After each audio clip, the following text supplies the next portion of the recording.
Toda tarefa importante que você tem para fazer, que não necessariamente é interessante, você vai adiar. É como se o seu cérebro ele tivesse uma dificuldade em ter uma aderência atencional àquela atividade que não é prazerosa. Criança vai para a sala de aula com TDAH e sem TDAH. A professora fala, ó, página 10, todo mundo abre na página 10. Todas abrem na página 10, até a criança com TDAH. A diferença é que a criança com TDAH, depois de 2, 3, 5 minutos, vai escrever o número 90, ela coloca o 9 e pensa assim, e se eu colocar um sorriso aqui? Aí do nada ela já está desenhando o número 90 e a professora dando aula lá na frente. E ela se perdeu. Ela é a primeira criança a se desconectar. Imagine conseguir compreender a mente do seu filho com TDAH. Saber como ajudar nas tarefas de casa, como lidar com a obediência, encorajar para que ele tenha uma ótima autoestima e até mesmo saber como intervir na adolescência, nas dificuldades comuns do TDAH. Imaginou? Agora pense que você pode ter acesso a todo esse material no programa Meu TDAH. Clica no link da descrição. O TDAH é um assunto que durante um tempo eu fiquei bem engajado, né? Te trouxe aqui, trouxe o Simon, já conversava muito com os psicólogos que vinham aqui, porque eu achava que eu tinha, né? Eu achava que eu tinha TDAH porque eu tenho muitos sintomas, digamos assim, do TDAH. Mas, depois de ajustar algumas coisas na minha rotina, eu vi que realmente não era o TDAH, eram coisas que precisavam ser ajustadas. Você acha que desse um monte de TDAH que a gente vê surgindo, eles são realmente a maioria TDAH? Ou pode ser uma outra coisa, pode ser só um erro na rotina? Quando você falou assim, eu achava que tinha TDAH, eu ia te interromper como um bom TDAH e falar assim, você metade do mundo acha que tem TDAH, né? Por que isso acontece? Realmente, muitas pessoas, elas têm essa falsa impressão de que tem um TDAH. Isso tem vários motivos. Primeiro, realmente a rotina, ela anda muito bagunçada, a rotina do brasileiro, das pessoas. A gente tem um período, querendo ou não, nos últimos 3 anos, bagunçou a vida de todo mundo, né? Um período pós-pandemia aí, a gente ainda tá com alguns vícios anteriores, as pessoas ficaram muito mais coladas nos celulares, microinjeções de dopamina fásica ali, que acabava drenando totalmente sua atenção. Se você não fosse um pouco mais safo, né? Você ficava realmente preso no TikTok, no Instagram, etc. Então, a rotina, com certeza, ela acabou adestrando o seu cérebro a buscar essas recompensas imediatas e prazeres imediatos, digamos assim, prazeres fáceis, né? Qual que é o lance aqui? Os sintomas do TDAH, eles são sintomas humanos. As pessoas, às vezes, acreditam que faz um reels, um shorts, dizendo assim, eu esqueci a chave do carro, então eu tenho TDAH, faz uma dancinha, não sei o quê. Isso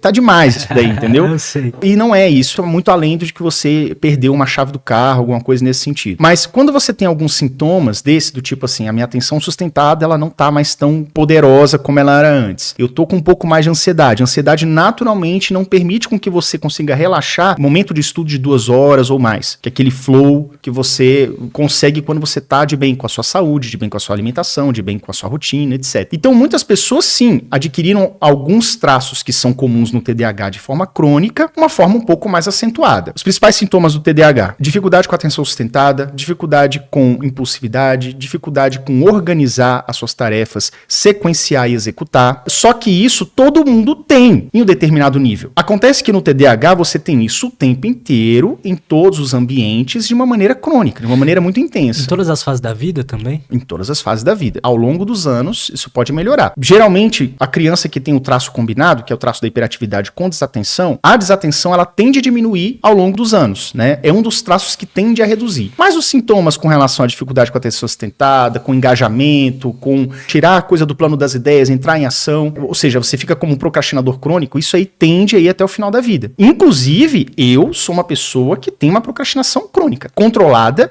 mas eu tenho, e todo dia ela tá aqui. A procrastinação crônica seria o seguinte: o que é crônico? É algo que, incontrolável, acontece o tempo inteiro, afeta a sua vida. Quando você tem um sintoma de uma procrastinação crônica, toda tarefa importante que você tem para fazer, que não necessariamente é interessante, você vai adiar. É como se o seu cérebro, ele tivesse uma dificuldade em ter uma aderência atencional àquela atividade que não é prazerosa. Criança vai para a sala de aula com TDAH e sem TDAH. Todas elas entram na sala, sentam ali, a professora fala, página 10, todo mundo abre na página 10. Todas abrem na página 10, até a criança com TDAH. A diferença é que a criança com TDAH, depois de 2, 3, 5 minutos, matemática, vai escrever o número 90, ela coloca o 9 e pensa assim, e se eu colocar um sorriso aqui? Aí do nada ela já está desenhando o número 90 e a professora dando aula lá na frente, e ela se perdeu. Ela é a primeira criança a se desconectar, por conta de uma baixa produção tônica de dopamina, que faz com que ela tenha uma dificuldade muito grande em aderir o seu foco foco atencional em atividades pouco prazerosas. Então significa que a criança com TDAH, ela não vai lá de malandragem, molecagem e não obedece o professor. Ela inicia as atividades, ela quer produzir. Só que, por uma questão de priorização de tasks, vamos dizer assim. O que seriam os tasks? Você começou a escrever 90 porque você está escrevendo o que a professora está falando no quadro. É isso que você deve estar fazendo agora. Desenha para depois. Passarinho que pousou na janela fica para depois. Só que a sua mente, ela não tem tanta clareza aquilo que é realmente urgente para você fazer daquilo que você pode largar para lá. O fato dela estar ali meio distraída, fazendo uma outra coisa do que era para estar sendo feito. Você acha que a gente deve fazer aquela criança fazer o que deve ser feito ou deixar o ambiente que ela está inserida ali mais adaptável a ela? O que geralmente os professores fazem? O professor ele tem que dar aula, ele tem que seguir uma agenda do MEC, ele tem que dar um conteúdo. Então, as crianças têm que acompanhar aquele conteúdo. Não dá para esperar o ritmo de cada criança. Infelizmente, não dá. A não ser que estuda sozinho, só um professor para aquele aluno em particular. A ideia do professor é o seguinte: se o Joãozinho está dispersando, puxa atenção no Joãozinho. Joãozinho, ó, olha para mim, joga o giz assim na cabeça dele, dá uma cutucada para ele voltar a atenção. Beleza. Só que ele volta a atenção, mas ele perde de novo, porque aquilo não é interessante. Para que você consiga fazer com que essa criança tenha um aumento de produção dopaminérgica na sua fase tônica, ou seja, no gota a gota, que é a maior dificuldade da questão da produção e retenção da dopamina nas pessoas que têm o TDAH. É interessante que você traga os elementos que são interessantes para esse cérebro que tem o TDAH. Ao invés do professor insistir com aquela criança dizendo: criança, preste atenção, criança, olha para mim,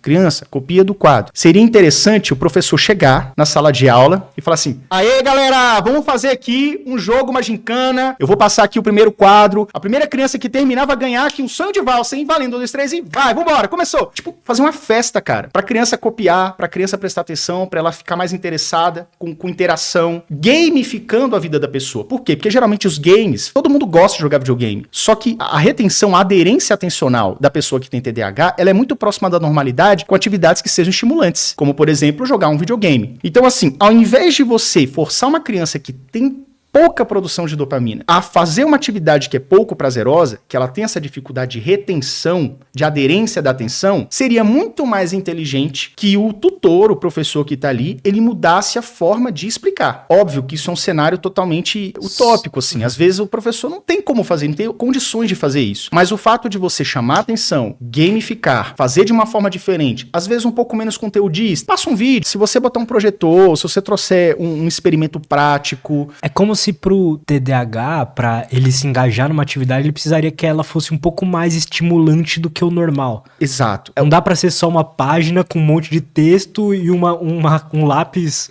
cor grafite pra ser escrito. Imagine que você tem uma pia de uma cozinha. Tudo seco, limpo, não tem nada ali. Agora imagina que você pega aquela esponjinha amarela de pia. Aí você põe aquela esponjinha no fundo da cuba, bem debaixo da torneira, e você abre a torneira um pouquinho. De modo que você tem um fluxo de gotinhas de 1 gota por segundo. 60 gotas por minuto. Você vai sair da cozinha, você vai ficar 1 hora fora, você vai voltar 1 hora depois na cozinha. O que aconteceu com aquela esponja? Caindo 1 gota por segundo durante 1 hora. Ela vai estar molhada. Agora imagina um prato sujo. Quando você pega aquela esponja molhada e passa num prato de feijão seco, tem água. Você consegue limpar. Você faz um esforcinho ali, mas você consegue limpar mais ou menos aquele prato com uma certa destreza, com certa rapidez. Isso, limpar com uma esponja molhada o feijão seco do prato que tá ali, é o trabalho que você faz que não é interessante. Você passa umas vezes, esfrega umas vezes, mas você consegue executar aquele trabalho. Agora vamos pegar um outro exemplo, volta tudo, bota a esponjinha, aí você abre a torneira no máximo. Tchá! Você sai, fica 1 hora fora. Quando você volta, aquela esponja está